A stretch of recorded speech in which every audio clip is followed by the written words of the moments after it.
Iran যুদ্ধ ঘিরে মধ্যপ্রাচ্যে ভূরাজনৈতিক উত্তেজনায় আকাশপথে অনিশ্চয়তার মধ্যে শুরু হয়েছে হজ যাত্রা।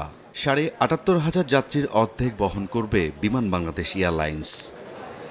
নানা সীমাবদ্ধতার মধ্যেও হজ কাফেলাকে কেন্দ্র করে হজ যাত্রীদের ফ্লাইট সহ অভ্যন্তরীণ সমস্যা সমাধানে নিরবিচ্ছিন্ন সেবা দিতে সৌদি আরবে অস্থায়ীভাবে পোস্টিং দেওয়া হয়েছে বিমানের ৩৫ সদস্যের বিশেষ টিমকে। প্রি হজ ফ্লাইটে বিমানের কাস্টমার সার্ভিস জেনারেল ম্যানেজার সহ কয়েকজন এরই মধ্যে সৌদি আরবে অবস্থান করছেন। ধাপে ধাপে যাবেন বাকিরাও। বিমান কর্তৃপক্ষ বলছে, টিমে রয়েছেন প্রশাসনিক কর্মকর্তা থেকে শুরু করে কারিগরি ও গ্রাউন্ড হ্যান্ডলিংয়ের কর্মীরা। ত্রুটি বিচ্যুতি এড়িয়ে সেবার মান বাড়াতে পাঠানো হয়েছে দক্ষ জনবল। যতটা না নিলেই না হজ অপারেশনটা সুসম্পন্ন করতে পারবো না ভালোভাবে, সেই পরিমাণে আমরা নিয়েছি। টোটাল ৩৫ জন, marketing and sales, customer service, flight operations, engineering.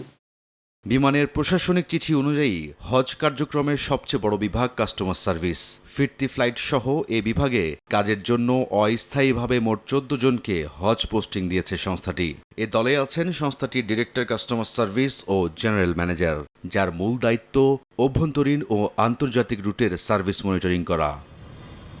শীর্ষ পদের কর্তারা এক কেন্দ্রিক সেবায় যুক্ত থাকায় অন্যান্য রুটে গ্রাহক সেবা নিয়ে প্রশ্ন তোলা হলেও বিমান বলছে প্রতিষ্ঠানের সিদ্ধান্তেই ৪১ দিনের জন্য সৌদিতে হজ পরিচালনার দায়িত্ব পালন করবেন গ্রাহক সেবা পরিচালক এবং মহাব্যবস্থাপক। ২১৫টা ফ্লাইট, এগুলো তো শিডিউল ফ্লাইটের বাহিরে। যেটা কোম্পানির প্রয়োজন হবে সেটা তো কোম্পানি খরচ করবে। সংকট তৈরি হবে এরকম জানলে তো প্রতিষ্ঠান ওনাকে সিলেক্ট করতো না, প্রতিষ্ঠান তো বুঝেই করছে। এই সিদ্ধান্তের সমালোচনা করে হজ যাত্রার বাইরে অন্যান্য ফ্লাইটে জটিলতা তৈরির শঙ্কা দেখছেন বিমানের সাবেক এই পরিচালক। ডাইরেক্টর কাস্টমার সার্ভিসের কাজ তো এখানে, আর এখন তো যে ফোনের যুগ, আপনি মনিটর করবেন একেবারে ভিজুয়ালি, কোনো ব্যাপার না এটা।